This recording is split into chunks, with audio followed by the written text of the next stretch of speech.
Please be advised, if you have not seen the movie that is about to be reviewed in this video, stop this video right now, go and watch the movie and then come back, because there are going to be massive plot spoilers throughout the course of this video. Hello everybody and welcome back to The Vault. Yes, we've got a very interesting review for you today. We're going to be looking at 1978's Jaws 2.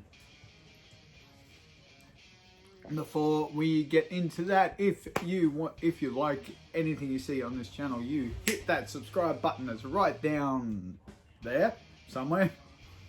I'm not sure if I'm pointing in the right direction. You dingle on that notification cowbell for more updates. Make sure you select all so you know every time that a video vault drops. So today, Jaws 2, directed by Jeannot Szwarc. I hope that's right. I've been saying that aloud for the last, I don't know, 5 minutes or so. Jeannot Szwarc. I'm hoping that's right. Thankfully, like, there's nobody else here in the house apart from the dog, and they just, you know, not gonna think, what's he going on about? Co-written by Gottlieb and Sackler. Actually, Sackler is an uncredited writer on the original Jaws movie. So, there are some faults in this movie, of course, which we are going to get to. I mean, let's face it, this Jaws 2 has a lot to live up to. The original Jaws was a humongous success worldwide. It was the first summer blockbuster. So, you know, the standard's already pretty high that it's got to sort of overcome to try to be better. So, like, you know, try to be Godfather Part 2 or Aliens caliber, really. You know, Aliens been come out for another 10 years, but that's not there. But we'll get to this. So, again, some wonderful underwater cinematography, some nice integration. That's the word I was looking for last time. Of the live shark footage from Ron and Valerie Taylor. So, once again, Amity Island is under attack by a giant killer great white shark. Our opening scene is it's well shot. We've got these two divers that are diving around the wreckage of the Orca. You know, we've got an underwater camera. They're taking photos. This is going to become a little bit of a MacGuffin. There's actually two MacGuffins in this movie.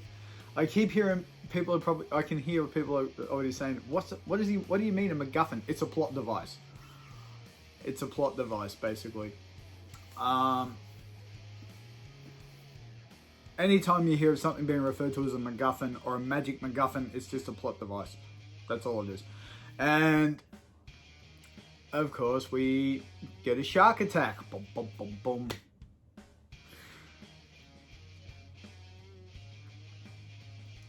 And as usual, like, everything's chaotic. It's sort of cut around really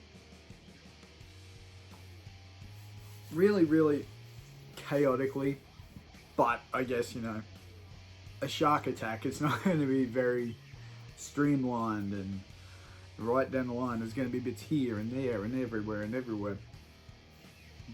And we're going to get to a little bit of a query that I actually have a little bit later on with some of these other attacks that take place. So we see Chief Brody driving along, pulling up to getting on the ferry to go to this grand opening of, what is the Amity Shores condominium. We've got the high school band playing downtown and a bunch of other music.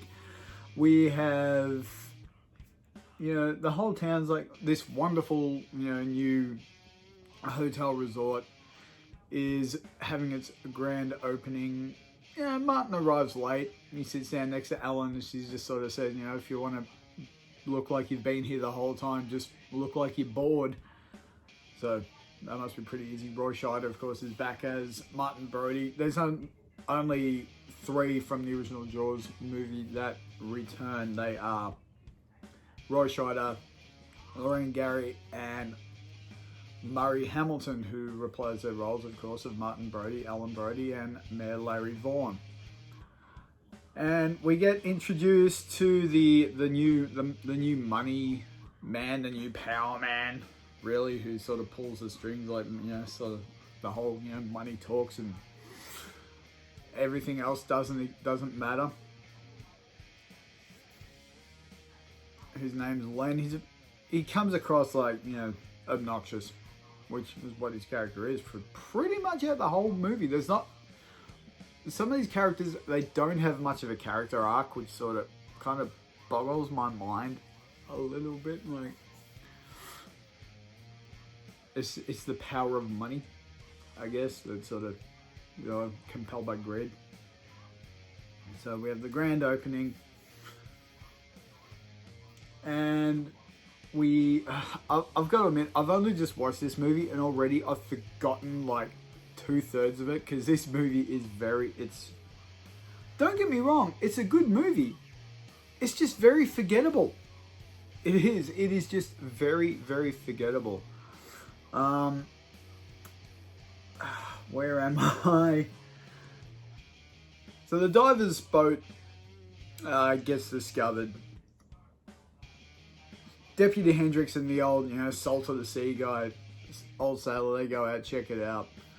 This is where we get introduced to the kids in the movie, like the teenagers, and a lot of them are very, very boring, very unlikable, very forgetful. You don't really care for them.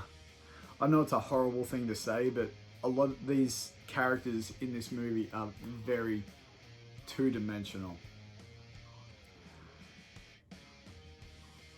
So the diver's camera, it gets discovered, and like not much happens with it just yet, until we see a whale that's been washed up on the beach near the lighthouse. Now there's a bit of concern going around. It's like, oh, you know, what's caused this? And Brody's already sort of a little bit skeptical, and he's like got some feelings about what's going on, but isn't quite 100% sure.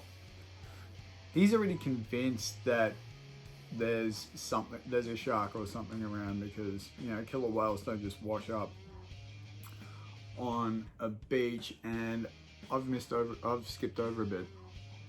I've skipped over a part. Let's rewind. So we got some kids on the beach.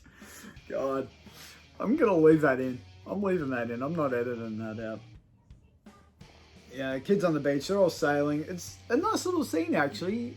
It gets you sort of, like, maybe there is some depth to these characters here, like, even though some of them are snotty and, yeah, undesirable. Like, there's a little bit of a fun element. They have this, you know, they're all sailing, they have this water balloon fight. It's actually pretty cool. It is a cool sequence, and, you know, we get our first shark attack, second shark attack. So we've got, you know, 2 people, one's on their water skiing, one's obviously driving the boat, the other one's behind skiing. Now this shark must be able to move very, very, very, very fast, because this speedboat, it's not going very slowly, like it's jetting along. I'm probably going to have someone say in the comments down below, it's like, oh, you know, sharks, when they do get a pretty decent burst of speed, idiot. And yeah, okay, fine, noted. So it's a big burst of speed, because this is quite a distance as this shark is traveling. Normally great whites, and I've done research because I'm fascinated with these things, they have a short burst speed and they attack from below. But so the skier gets knocked off and is consumed by the shark. The driver of the speedboat obviously hears, you know, the thinking, oh, here's the ski just come off, and think, oh, okay, you know, they've just fallen off, so they go back, and it's like, well, you know, here's a half of the ski anyway. Where's the other half? You know, where's Terry, the character's name? And of course, the shark attacks the boat. In a panic, as you know, your boat's getting destroyed by a giant shark. The driver just grabs a gas can, pours, you know, gasoline, petrol, fuel, whatever you want to call it, all over herself, and then shoots at the shark with a flare gun. This whole sequence is actually pretty cool, but kind of at the same time illogical at the same time, because the whole speedboat just explodes. It explodes in like a massive fireball. Again, I'm probably gonna have somebody say, oh, well, you know, that's because like fuel exploded. But what? Yeah, okay, we'll go with that. And like, there's this huge commotion. It's like, wow, what's going on? And we get this old woman who's just being interviewed by Martin, saying, oh, it's a strange thing, you know, they were just having a wonderful time, and then next, you know, boom. So this is sort of where Chief Brody sort of gets an inkling and was like, oh, yep, don't tell me we have another shark problem. He doesn't say anything to anyone, sort of keeps that to himself, and he's starting to get skeptical, like, you know, speedboats don't just explode for no reason. So fast forward, like the husband comes with to the lighthouse, where they find the killer whale washed up on the beach, and it's got, you know, chunks out of it about yay big and whatnot. So they call in an expert, Dr. Elkins, and take the shark's measurements. Now Brody's already sort of convinced that, like, you know, is this another shark attack? He's already sort of semi-convinced that it is a shark, and there's discussion between Dr. Elkins and Chief Brody about what it could have been, and it's like, well, you know, it's either a great white or another killer whale. And Brody's learning more about sharks as well, especially with great white, especially like how they can hone in on like irregular sounds. This will come into play later on. And he's come up with this notion, it's like, you wouldn't think, you know, if a shark was destroyed, that another shark would come and take its place. To which the Dr. Elkins replies, and keep this in mind for when I do with Jaws the Revenge, sharks don't take things personally, Mr. Brody, is the line that Dr. Elkins utters. And why am I saying that already about Jaws the Revenge? Because in the poster for Jaws the Revenge, the tagline of it is, this time it is personal. Sharks don't take things personally. Why is it personal? We will get to that. I will be nitpicking the hell out of that.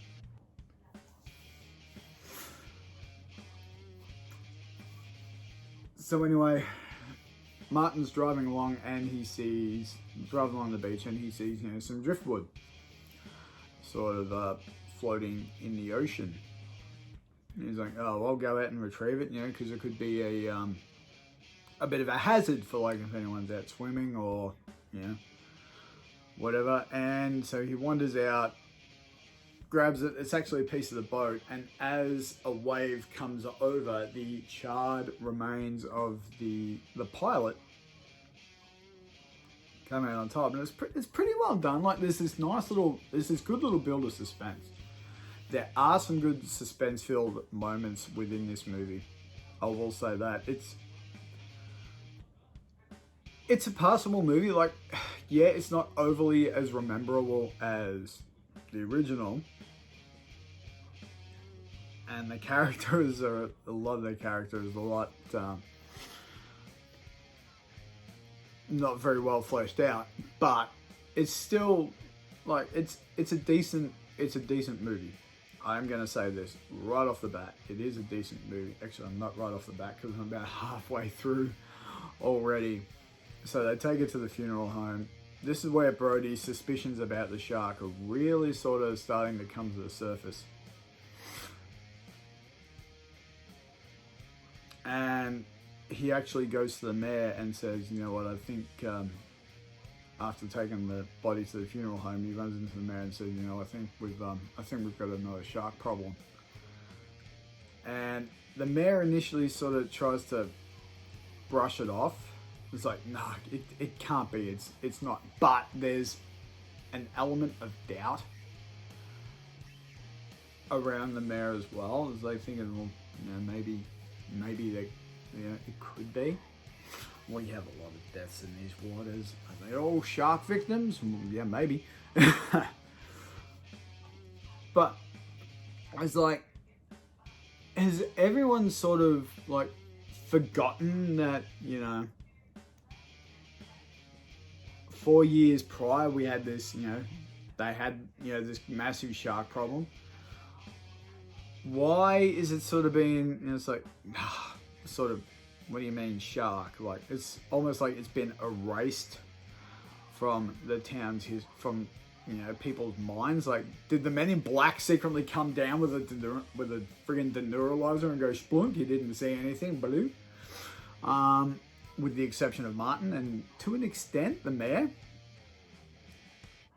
Everyone else in the movie is just like, no, pretty much. It's like, no, you're talking out your butt.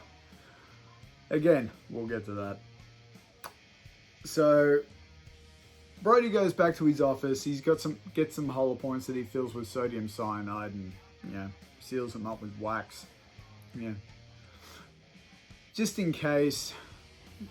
And the camera sort of comes back into play when he's starting to get a little bit bugged by Hendrix a little bit. You ask him about, you know, well, what about the camera? There might be something on it. So he gets Hendrix to take the camera down to Fogarty's to, you know, have it looked at. It's like he goes home, he's just missed a call from Matt Hooper, who, you know, we all remember, Richard Dreyfuss from the first movie, who said, no, I'm not coming back to do this one. Roy Scheider said yes, and then he said no to the other two.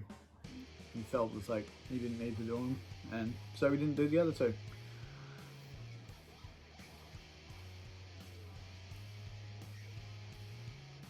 And so we go to the beach the next day. I shouldn't say little Mike Brody, because, you know, he's all of a sudden he's 17 and is a little bit pissy for the fact that his dad got him a job when all he wants to do is just bum around in summer and just sail and have fun and all that. So we're at the beach the next day. Brody is up in his shark tower, like just cautiously sort of, well, you know, just want to make sure kind of thing. Yeah, fine, no problem. We have the mayor, we have Len, we have Alan, this whole group of tourists from the condo, like, oh, have a look at wonderful how, you know, what this sand is like here at the beach, and, you know, the beautiful scenery. And Vaughn sees Brody riding up in his tower after Mike points it out to him. He's just going, oh shit, you know, please, not again, this isn't happening. So they're trying to do whatever they can to sort of sweep it under the rug. It was like, well, you know, hopefully no one's going to notice. And of course one kid does notice, and so, and the mother's asking, what's he doing up there? What's that guy doing up there? It's like, they make up some thing like it's an observation platform. It's like, no, it's the kid's just like, no, it's a shark tower. It's like, no, it gets used for bird watching and weather patterns and stuff like that. And Brody then just sort of sees this shadow sort of going towards, you know, a group of swimmers. Now already he's thinking, holy crap, it's a shark, it's coming. He gets everyone out of the water and runs down to the beach and starts shooting at what ends up being a school of bluefish. So sometimes, like, you know, mistaken identity, you see a shadow, and, like, you know, if there's glare in that, you can't quite make out, but you're concerned about the safety of everyone in the water. You're thinking, oh my god, you know, we got another shark around as well. So he's just trying to do what he can.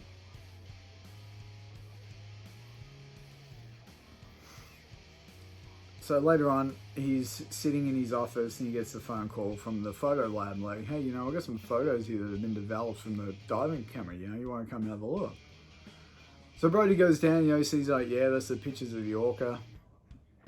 They get another one that's just starting to develop, and it's the outline of a shark.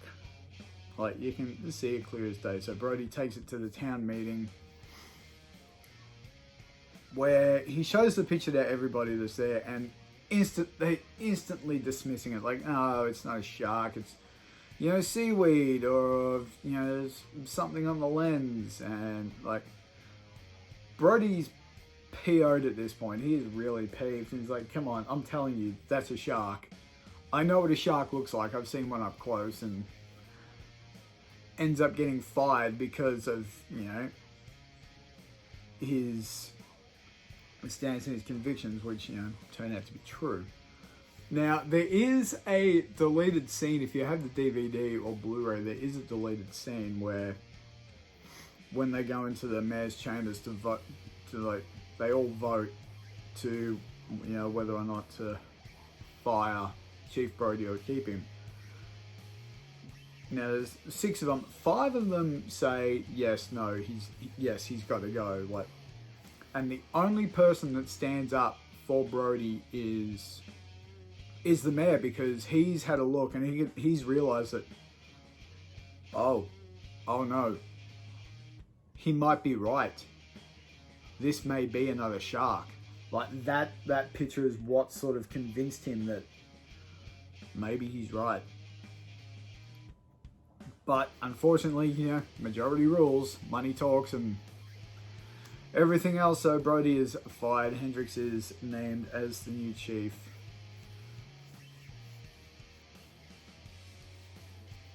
We have an interesting sequence.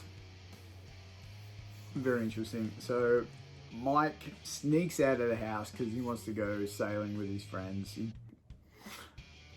Sean blackmails him into going along with him.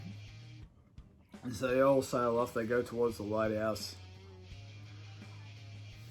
And, you know, we go past a diving school who, you know, they're diving for lobster, crayfish, whatever you want to call them. Everything's fine until one gets, you know, attacked by a shark, which now has this massive scar from alongside its face. If you remember the speedboat scene. And naturally so, he just freaks the hell out. Panically swims up to the surface, you know, ends up with the bends, which is like air bubbles in your blood when you know, come up to the surface too fast. And Brody sort of learns, like, you know, that the kids, you know, they've got this, you know, spooked the hell out of this guy, and he's once again, he's truly convinced that, like, holy crap, there's a shark. And especially when he finds out his son's gone out with them. Alan and Hendricks, they take the police boat out to where the kids are, or where they're going, as far as he knows. The kids are sailing along, and, you know, we have Eddie and Tina, who are just kind of boring, bland, blah. It's like, yeah, we'll catch up. And they have this little moment, and then the shark attacks the boat. Eddie gets knocked out of the water, and the boat gets, you know, dragged away, probably 100 yards or so. And Tina's saying, you know, come on, swim, it's fine. Then she sees the shark, and it's like, oh my God, Eddie, swim. Like, she's in full-on panic mode now. It's like, oh my God, like, you know, for your own safety, come on, swim. And well, it doesn't end well for Eddie, because he gets taken by the shark. He gets dragged towards the boat, similar to the Chrissy Watkins scene in the first Jaws movie, where she gets dragged towards the buoy.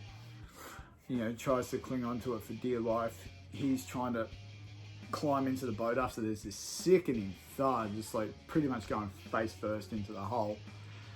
And, you know, he's dragged under. Now, here's an interesting thing. A lot of the other people that get taken by the shark, are they bloodless or something? Because when you see the divers get attacked, there's no blood in the water. When you see the skier get attacked, there's no blood in the water afterwards. This is the only attack where there is blood in the water. Now, is this maybe because of the rating that they had for it? It was a PG-13 rating, just like the original Jaws movie, but with their people behind the scenes saying, no, too much blood, you can't have too much blood.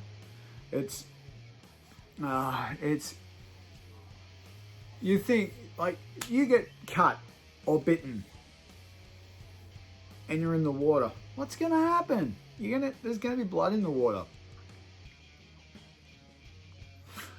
It's another, we can only have, so much blood shown on screen, just like in the first movie. It's like, you can only say the word bitch so many times, so they have to, the whole smile, you son of a bitch, is like put under a gunshot, so you can't quite hear it unless you listen very, very close.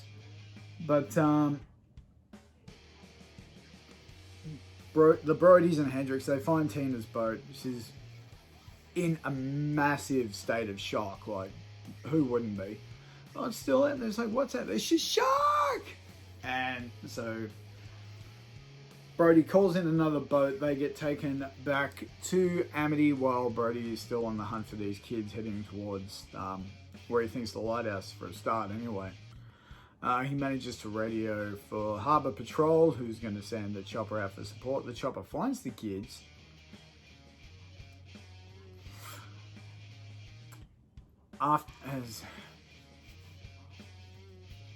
They've had a bit of a run-in with the shark already. Brody manages to be dragged to safety again. This is a good build-up of tension. Mike Brody is dragged to safety. He's been knocked out and whatever during the attack, and it's like trying to get him in, but they keep slipping. Then finally, just as the shark pops up to bite, they manage to get him in the boat. It's a good use of tension, and a quick, take him back to the hospital. Something's wrong here. This is like sort of when things start to dawn on them, like, holy crap, we've got a big problem here. So the chopper lands, throws him a rope, and this is where it gets a little bit, I don't want to say ridiculous, because I've seen reviews where people are going, and the shark eats the helicopter. The shark doesn't eat the helicopter. The shark chomps down on the inflatable lander and submerges the helicopter. It doesn't eat the helicopter. And presumably he manages to somehow eat the pilot. Again, a bloodless pilot. So of course, bits of prop are flying everywhere. People are getting knocked out of the water. Knocked into the water. And everyone's scrambling for safety. Sean manages to get to the top of an upturned boat. The chick that he's been sailing with, I had to look up the character's name, was Marge, because it never gets said throughout the whole friggin' movie. She's just pretty much a nameless chick until you sort of do some research. She's like struggling but can't get up, and she gets, she's eaten right in front of Sean, so he's freaking the hell out as anybody would. So is one other person. I think it's Jackie. She's the only other person that's freaking out. That's like, oh my god, we've just seen this person get eaten. Everyone else is bickering and arguing and not really giving too much, and it's frustrating. It gets frustrating because you would think, hang on, you've just seen somebody get eaten right in front of your eyes, and you're patting it off like it's next to nothing. Like, wouldn't you be freaking the hell out? Come on, seriously. Anyway, of course, Sean's in shock, and we've got Andy who's just screaming his head off, like, you wake up, pull yourself together, and grab that rope, or I'm gonna beat the tar out of him. So I'm just thinking the whole time, dude, seriously, this kid's in absolute shock. He's just witnessed somebody get murdered by a freaking shark right in front of his eyes, and you're just expecting him to snap out of it just like that? What the hell is wrong with you?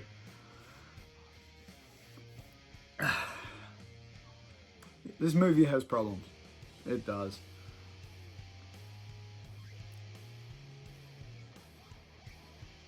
So, of course, like, Alan Brody and Hendrix, they've made it back to the island.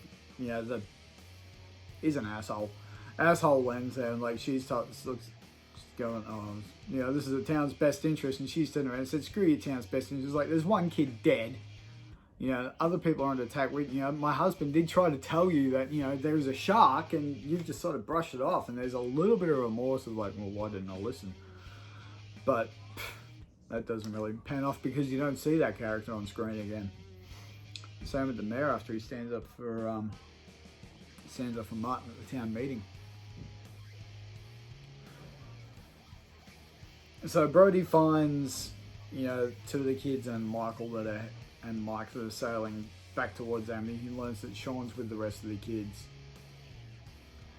And he's pissed. Like, you took your brother out there. Like, why? He's like, oh, but I didn't know. It's like, you may not have known, but still, you've unwittingly put your younger brother in danger. So, Martin ends up finding them. And just as he's trying to tow them towards Junction Island, which is like this big power, which is like a power station sort of thing.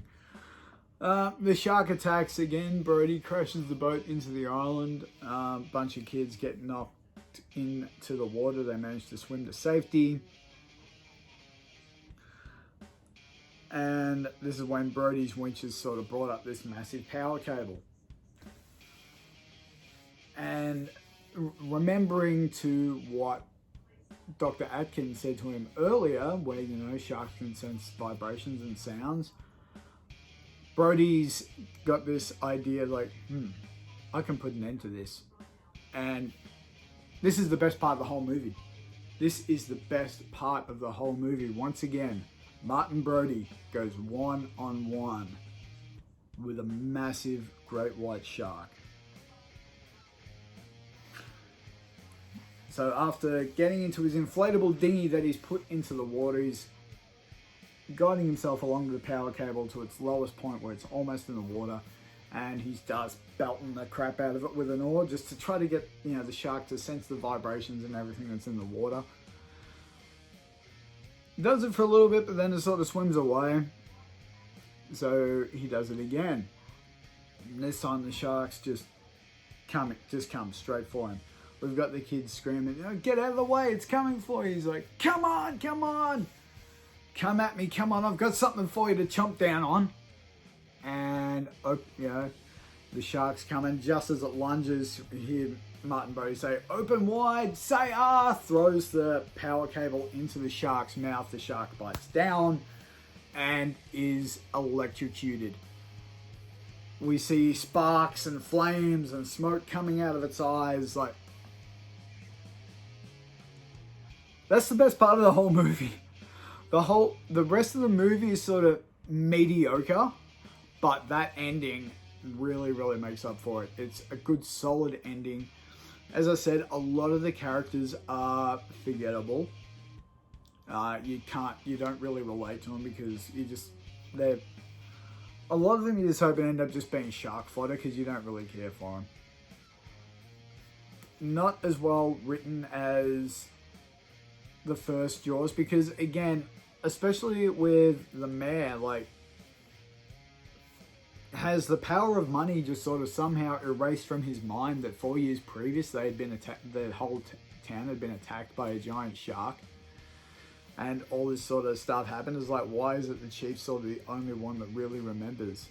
Like, are all these other characters that are in the town council, like, were they not there they mustn't have been there the first time around. They must have come since and had not been told, like, there's this giant shark problem we had, years back. But, look, it's still a watchable movie. Yes, it had a lot to live up to, like, as I said, compared to the first Jaws. That was phenomenal. This was okay. It's watchable, don't get me wrong. But unlike the first movie, it's forgettable. It is really, really forgettable. As I said, I only just finished watching it before I started this movie, and I've forgotten half of what happened. And then we have Jaws 3 or Jaws 3D, which for some reason when it was released on Blu-ray never came with 3D glasses. Or when it was released on VHS back in '83, it didn't come with VHS with 3D glasses. It was just a thing that was going on at the time, like all your third movies of franchises were in 3D. Like your Friday the 13th Part 3, Amityville 3, Jaws 3, they were all done in 3D. It's cheap gimmick, didn't quite work. But I will go into more on that next time around. So thank you very much for joining me in the vault. I shall see you all next time around. Bye for now. Hey guys, thank you so much for checking out the video. If you like what you see, click that subscribe button. Make sure you dangle that notification cowbell. You can hit me up on all of my social medias, which will be down in the description box below. And I shall see you all next time around.